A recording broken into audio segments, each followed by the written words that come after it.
So our next speaker is Executive Chairman, investor and business author, helping entrepreneurs to break the glass ceiling of growth and profitability, leading to 7- and 8-figure businesses.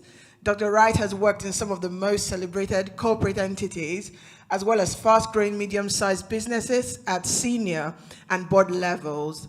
His experience is in the building of businesses from the bottom up, with a clear understanding of the strategic elements essential in driving successful growth. With a scientist's background, he's named on 9 patents and has authored a new book, The 10 Commandments of Business Growth. Please join me in welcoming Dr. Wayne Wright.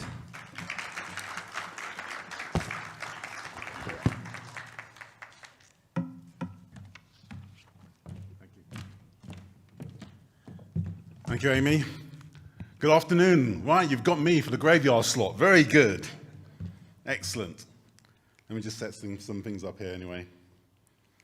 And where's my clicker? On the ground, okay.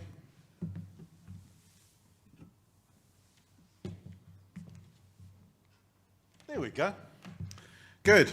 Well, it's a pleasure to be here. Thank you, Simon, for inviting me, and appreciate all you guys have done in relation to getting this event going.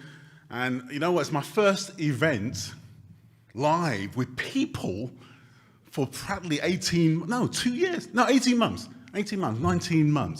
So it's just a pleasure just to even shake somebody's hand. Incredible, eh? So thank you again. Pleasure to be here, and I appreciate it's been a long day.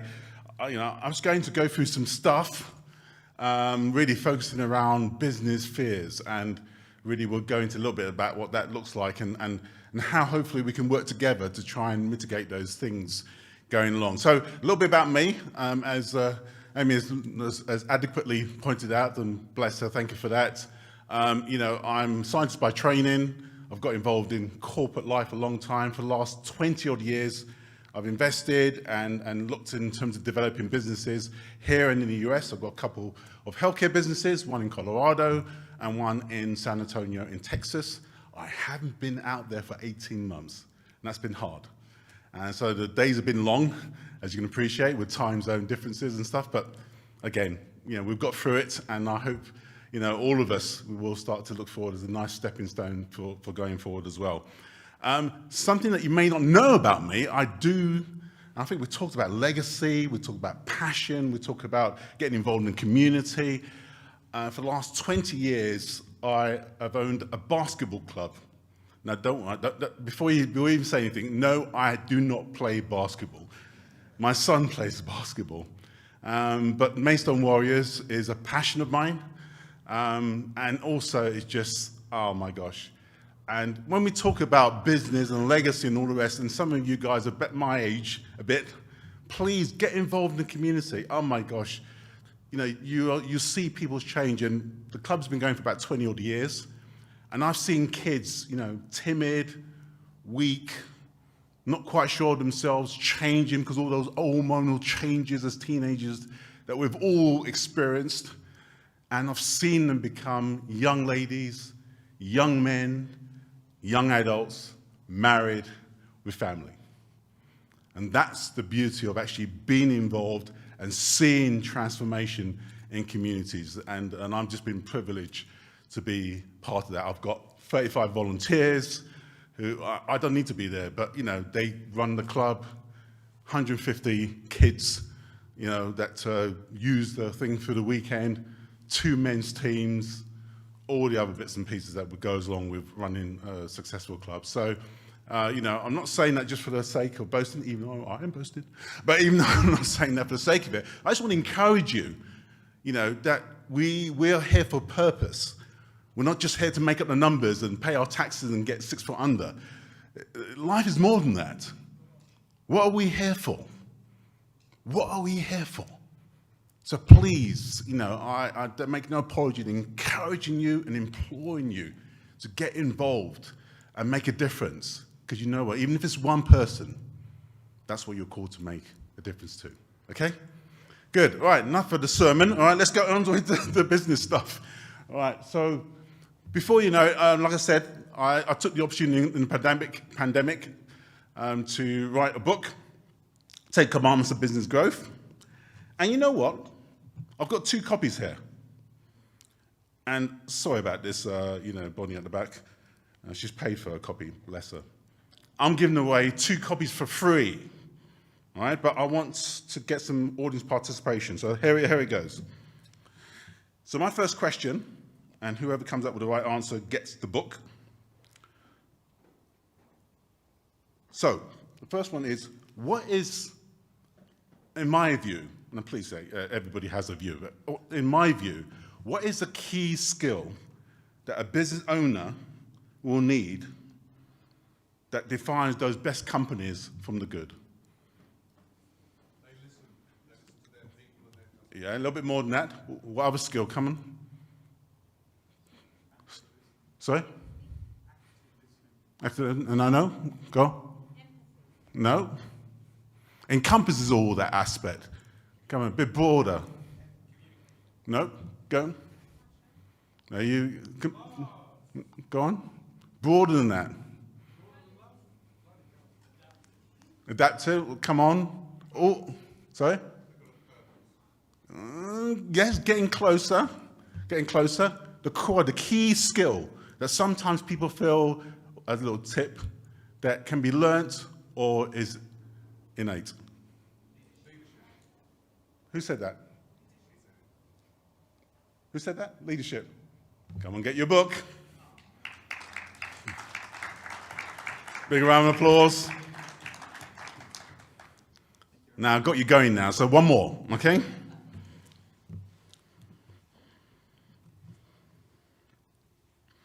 And the second question is, and again, just broad answer.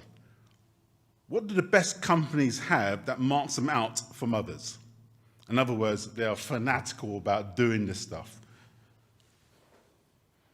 Yeah? No. They're fanatical. In other words, what do they be obsessed about? Doing what? Close. So looking after their staff, looking after their... Who said that? That man there. Let's go.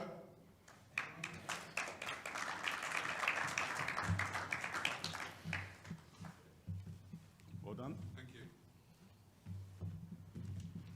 Customers. And absolutely, staff, all these things are really important. But leadership and this element of being obsessed around the customer and creating customers for life is super important if you're going to really tackle some of the things that we're going to talk about in terms of business fears. So let's walk on in relation to, going through this. I'm going to go through this, I'm going to go through this very quickly. So please make some notes. I'll be staying around at the end if you want to ask any more questions. But let's just set the scene for 2021. COVID, make no apologies for the situation that we've been in, and it's not going to go away anytime soon. As one scientist says, unless everybody around the world is vaccinated, nobody is safe in that respect. And the potential for variants and other stuff, being developed, across the world, because people are not vaccinated is super important. And that's, as developing nations, we need to ensure that we play our part to ensure that the whole world gets covered as well. But that's created some uncertainty in the business world. In addition, we've got the whole thing of Brexit, and as you can appreciate, whatever your views on it, it has had some impact on our businesses and it's created some fears in a lot of businesses. And so it's something that a lot of people do consider that. And obviously, clearly, we've got the retail issues, increasing duties on goods from abroad, increasing bureaucracy, lack of labour. We've got all those things come into play.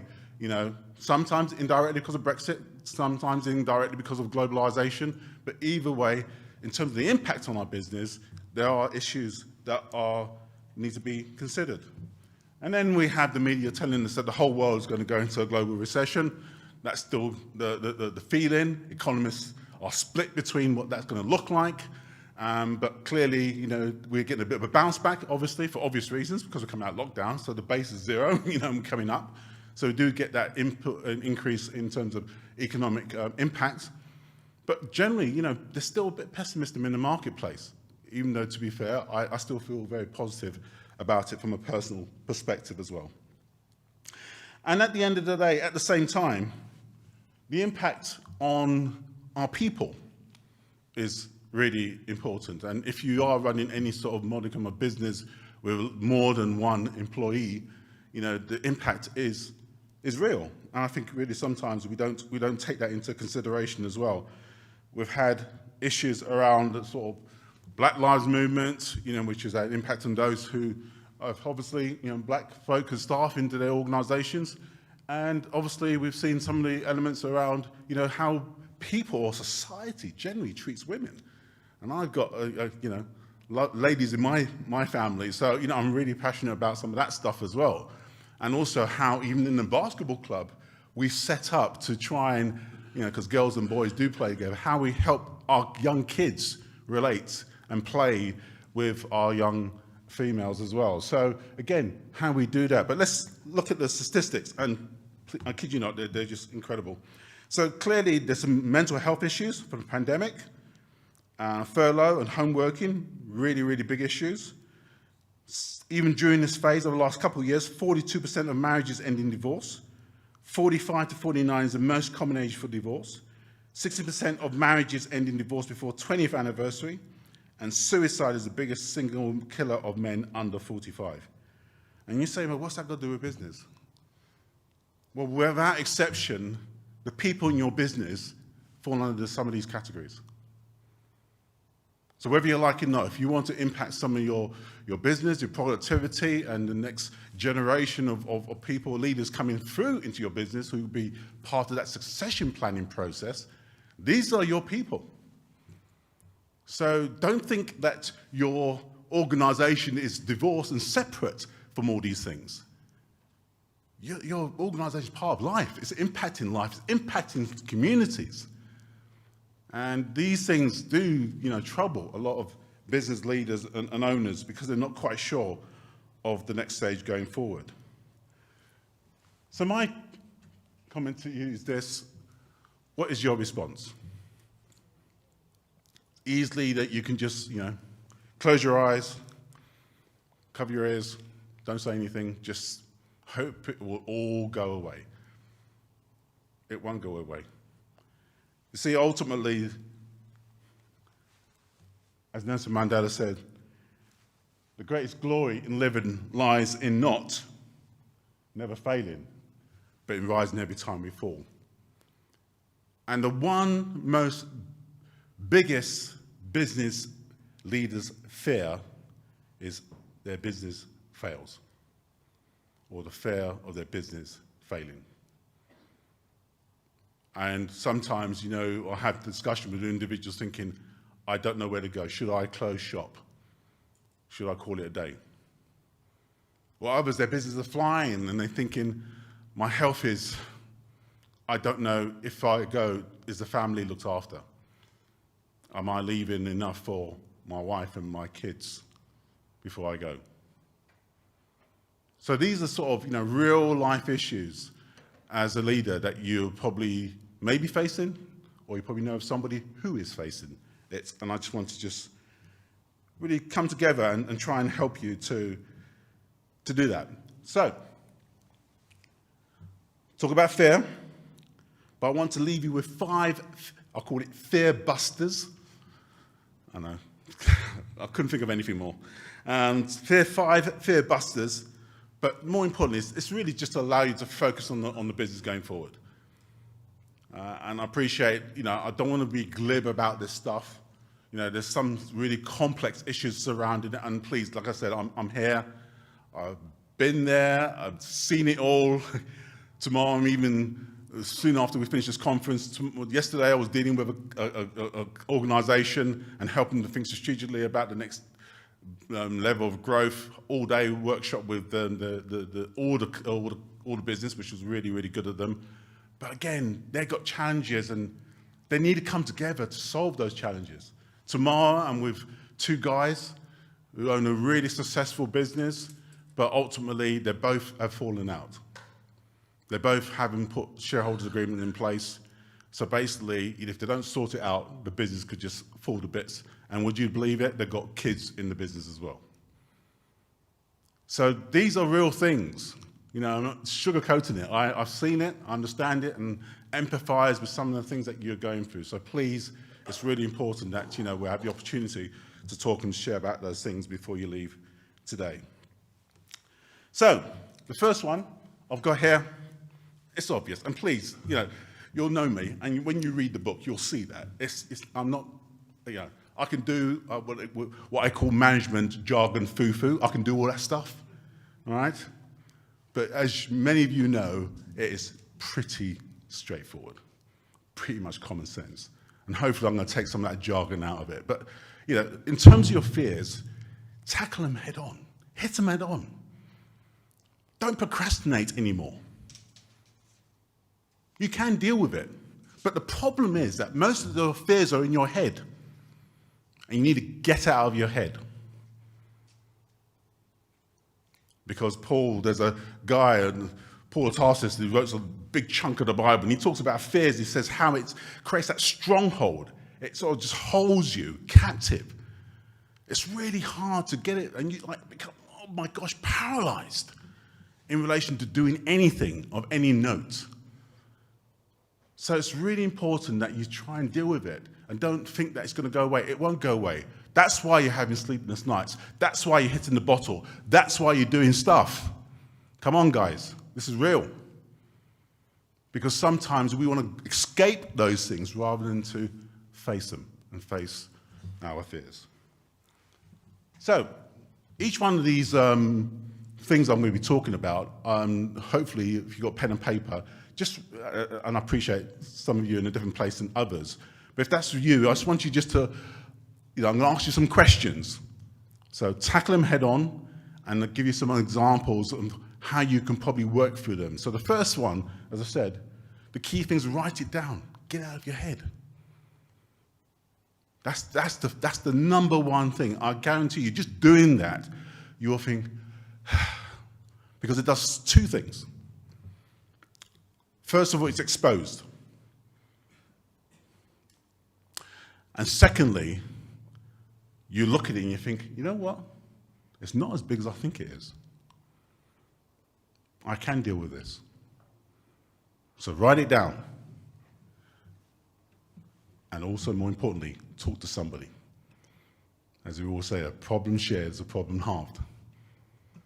And, we talked about I think Michael and Simon talked about, who they go-to people to talk about things. Yeah, talk about somebody who can empathize with you. I appreciate that may not sometimes be the spouse. I should hope so. Hint, hint. But even so, if not, get somebody good around you who can at least talk it through. Don't take this by yourself. That is the danger that most business leaders take.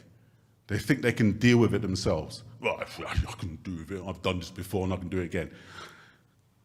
Every problem is different. And invariably, what maybe you may have got through last time may be the Achilles heel that brings you down this time. You may just drop the volume down for me. I'm going to be talking a little bit louder. So, okay. So write it down and talk to somebody about it.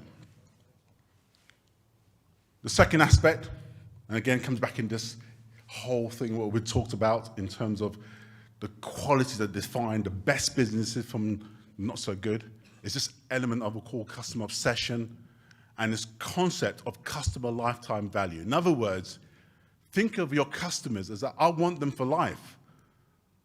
I've been doing this for 20 years in various guises of my businesses around the world.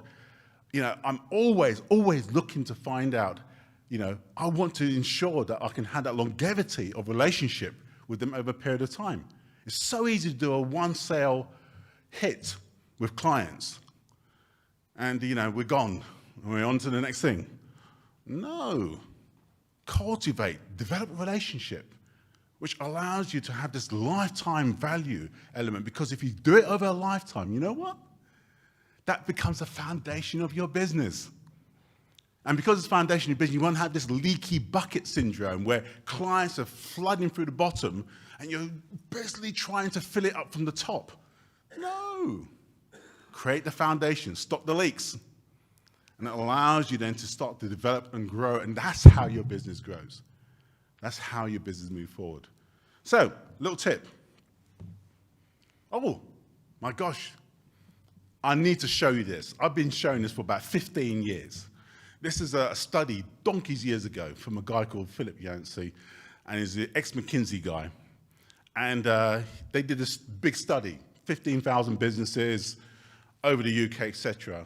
And they've come up with this thing. And bless him, he's foo-fooed it out and created this little simple chart. And it just says this. The cost of retaining a current customer is one time.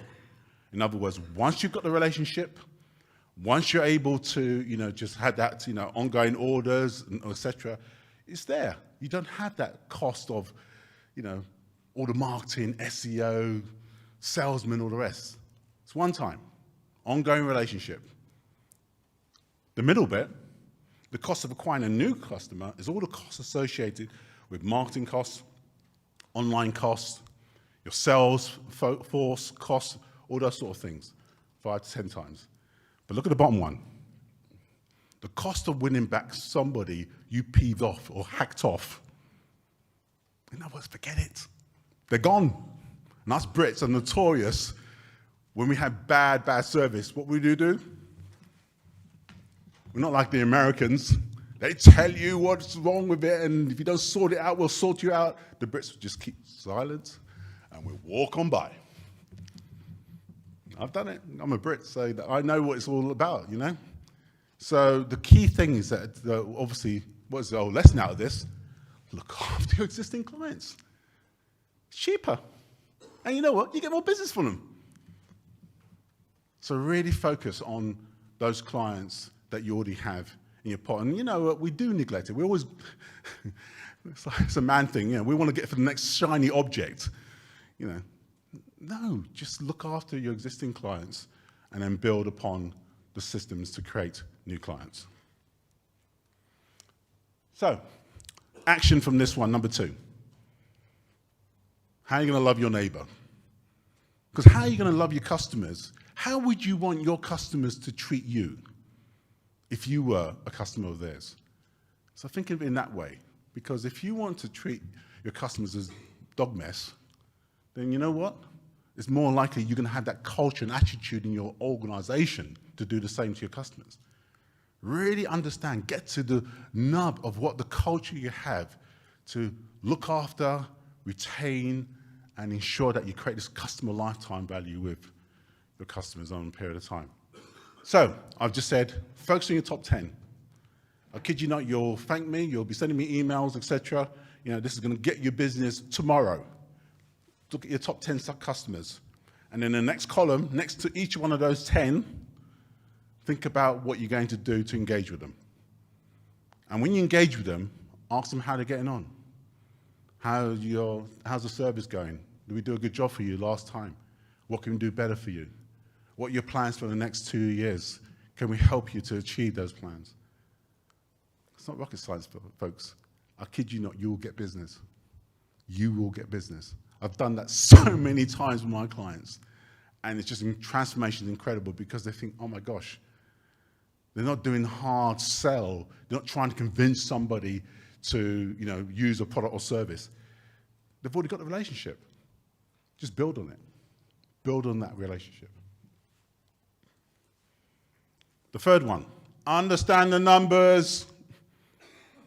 Understand the numbers. One good thing for my businesses is COVID, because I had a mare of a time in 2008. Who remembers 2008? Tell me what happened in 2008. Banking crisis. And my businesses were ill prepared for the shock that it was going to create. I had to liquidate one of them, and we're able to sort of model through for the others. And one of the big things that we didn't have was that cash reserve to sustain. So, put all the effort into, growing the business and all the rest, but we just didn't have the element to sustain them. So after that, 3 to 6 months, little tip here for all you business people, 3 to 6 months operating cash in the business. Do you know what I mean by that?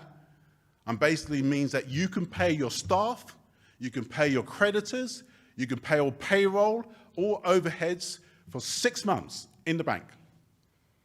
You think, well, I can't do that. Okay, yes, you can. If you put your mind to it, you can. 3 to 6 months. And you know what got us through COVID? That same principle. My business, one of my businesses, the coaching business, 3 months without no orders. 3 months. That's one of my orders. And that's what I'm trying to say. And that's what kept us going. And we were able then, more importantly, to give back to our customers and say, look, guys, don't spend any money with us. These are things you should be looking at to control your spend, control your costs, to look after your people.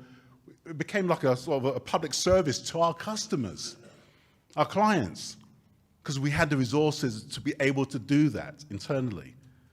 And we just hacked the hell out of marketing. We put more money into marketing than we ever done before. And those two things has allowed us to come out of it stronger, and we're probably back to pre-COVID days in terms of the level of revenue and growth that we're seeing back in the businesses. So this thing is not, we're talking about the whole slide about failure and whatever. Yeah, it is difficult sometimes, but guys, we need to learn from those things and able to push through. And sometimes us fearing what the main future is because we haven't got those systems in place. But today is the day to start. Don't feel, oh my gosh, I'm a bit too late. No. You can start today and put in place those things to, provide you, I think, I can't remember who was saying about resilience in your business. So, what are you measuring on a regular basis? Do you know what are the things that are impacting your profitability on an ongoing basis? And I'm talking about, weekly, monthly going, those key metrics. I was talking to somebody, I think they were mentioning how COVID had made that they looked at every item in their expenses. And software companies are cheeky. Sorry about you guys, Harry, but they're cheeky. They all do this sort of the SaaS model, month. Oh, you can do monthly, really low costs, £50, £100, £150 a month. But when you look at it, and if you don't use the service, that's more than £1,800 a year, or £3,000 or £5,000 a year, and it just goes if you're not using the process. So understand your cost base. Understand the things that you do profitably and that you don't do profitably. It's really, really super important. Get a grip for the numbers. And if you don't have a grip, get somebody who can. I can tell you the truth. Because that's what happens. We see the bank balance. We don't understand the stuff lurking in the background that's potentially going to hit us out with creditors sending us bills or VAT or paying back CBILs and bounce back loans. I can go on. Don't want to get under the skin of anybody. These are real things. Yeah? So hit it head on. Understand what the cost base coming through. Understand your cash flow forecast. Any financial gurus around here over the next 3 months. December tends to be quite quieter. I call it the turkey season. Everybody goes on festivities. No business gets done. All that type of stuff. These are things that are going to impact your overall cash flow and your ability to pay going forward. And if you're struggling now, you're going to be struggling then. Get some help now to allow you to head off potentially those fears going forward. All right, I'm just conscious of time, so I'm going to quickly rush through the last couple of. This guy's, you may know his face or not, but it's Howard McDowell, and he's the CEO from TDS Industries. And bless him, he's an American. He's a great American because his claim to fame is he was the most admired CEO globally in 2018. And for him, he talks about this thing about servant leadership. And he talks about this element. Let me just read it out, so I don't want to misquote him in what he says. He says, if I look after my people, they in turn will look after the business. I spend the majority of my time helping my staff to unlock problems. Let me say that again. He says it's about servant leadership. He says that if I look after my people, they in turn will look after the business. I spend the majority of my time helping my staff to unlock problems. And it's really, really hard when you're in a position of fear to want to delegate. Because obviously, clearly, you're holding it on really, really tightly. You don't want to share it because you may want to feel that you may look weak in doing that. But the power to be able to say, look, we're struggling in this area. What can we do as a team to work this one out? And I kid you not, you may find some incredible ideas around the good people around you. They're automatically not going to think, oh my gosh, my job is not going to be safe and blah, blah, blah. And it may be that sort of critical discussion. But many, many organizations had that chat last year during COVID. Some have adapted. CEOs have taken cuts in their salaries. Other staff have gone to 80%, and still working to cover other people who may be not on higher salaries. Different things, different methods and different activities in order to keep the business going. So again, do not be afraid. If you've got a small team around you, one or two, that's fine. Share those things with them. They may have ideas or contacts that may help you to get and to move things forward as well. So, and I think it's important. I think I talked to somebody about, how some employees, they're getting seduced by bigger salaries because it's such a good talent shortage in some sectors. Marketing is a good one. Again, some of the financial services in terms of solicitors and accountants, those things, they've been seduced by higher salaries elsewhere, and you get a merry-go-round of different people in different industries. And but the key thing is have a chat with your people, find out where they're at, find out how they're getting on, etc. Because invariably, it's really tough once you lose those top people, especially if they are earmarked for more responsibility or part of the leadership team or director level, whatever it is. So again, take the opportunity to do that and to talk with them. And finally, resilience and support. You've heard it already before, and I make no apologies to mention it again. And Horacio, a little friend here, probably you remember him. Yeah, Antonio Osorio, I'm sorry. I really killed his name. He's going to kill me for that. Bless him. Anyway, he's the CEO of Lloyd's Bank, and he had a meltdown 2.5 years ago. Really public meltdown. And probably the first CEO from a big FTSE 100 to hold his hand up and says, I'm done. Mentally, I can't do this anymore. And bless them, as an organization, they had the resilience to be able to have, good execs around him to support him. He was out of action for 6 months, went to all the big clinics, blah, blah, blah, came back, able to take the role going forward. And that was incredible from a shareholders and board perspective to say, okay, you can still carry on. But the result of that is that he said, okay, if I can get the support and be able to do that, I want all my people to get the same support. So it's been a tough 18 months, folks. And don't underestimate the impact that some of your people have been under, especially some of the younger folk, working in bedrooms. It's great, first of all, but after a while, it's not good. And most importantly, some of the younger folk, their livelihood and social interaction is from a work setting. Us oldies, we're happy to just work in our rooms and play golf in the afternoon. I don't do that, but do you know what I'm saying? I'm being a bit facetious, but I'm trying to say that it's a lot easier once you've got all those things already in place. But for those who use work as a real opportunity for building friendships and relationships, it's tough. Lockdown has been tough, and I'm sure Harry can testify from some of his people on that aspect as well. So look, I'm just saying, ensure you're helping your folk. Ask them how they're getting on.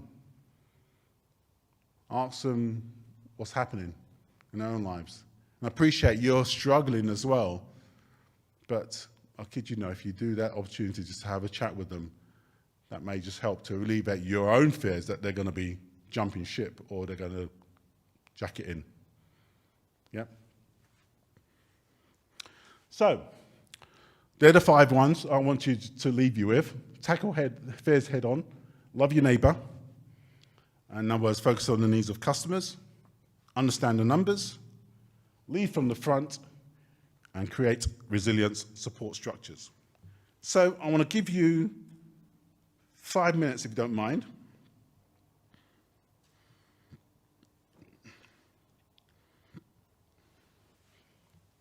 And I'm going to ask you some questions. And by yourself, and if you're happy to talk to somebody who may be right next to you, ask yourself these questions. What business fears are you dealing with today? Get them out of your head. Write them down.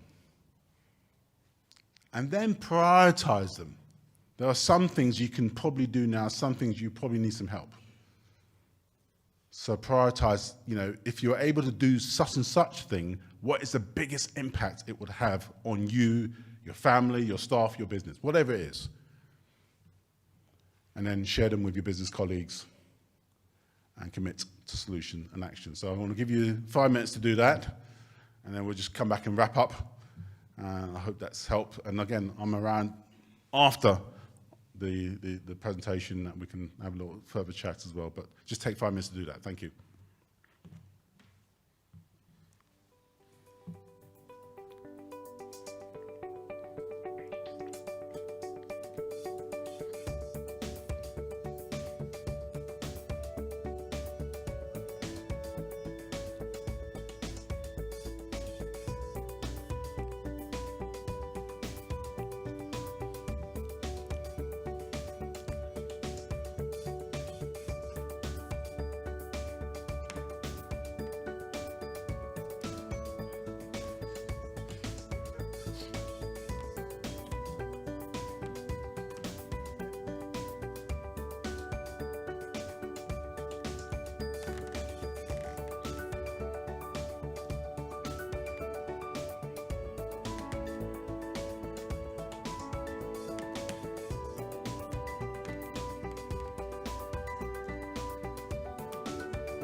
Okay, just another minute.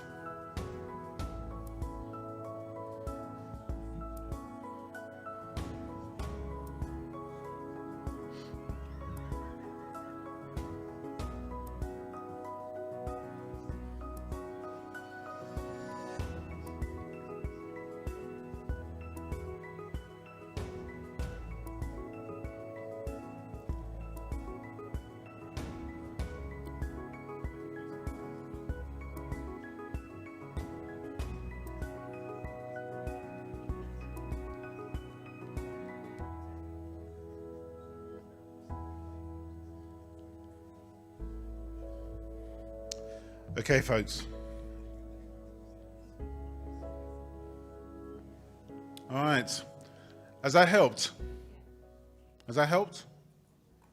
Yeah? I hope it's helped. And again, I'm happy to chat more. And there's a load of assets that we have available for you. Clearly, the book that was written in the middle of COVID, my 3 months of twiddling my thumbs, not quite, but anyway, the book is available. It's obviously you can get it on Amazon. There's Audible version, there's Kindle version, so a whole host of versions on it. But if you want the book itself, I've got some copies here, and they're a little bit about 25% less than on Amazon. So if you want to get a copy, I can take cash, cryptocurrency, no, I'm not, cash and cards, anything like that. I can take those things as well if you want a copy a little bit later. On your tables, there's a little card as well. Happy to chat with you. And please, even if it's just say hi, happy to have a Zoom call or whatever it is, or, we can have a chat and coffee somewhere face to face. Love to do that. So please, make use of it, especially if you're in this situation that we've talked about. Give me a call. Don't leave it until, you feel okay. Give me a call. I'll be around over the next few days to actually take those calls as well. And we have an online course. Again, it's a deep dive into all the principles about growing your business and taking to the next level of growth, as well as exit. That's a whole different subject altogether, how to prepare your business for exit. And it's an online course, 52 short videos, really takes people a deep dive into stuff. And if you, hopefully I've got it on the stand, there's like a QR code on the stand, just scan that, you'll see all the assets there that you can have access to, and products and services, and hopefully, happy again to help and support you on that as well. So there you go, Audible, the course, 10% off. Look at that, there you go, even better, all right? So if you want that 10% off, and obviously the course, and again, it's been a pleasure to be with you this afternoon.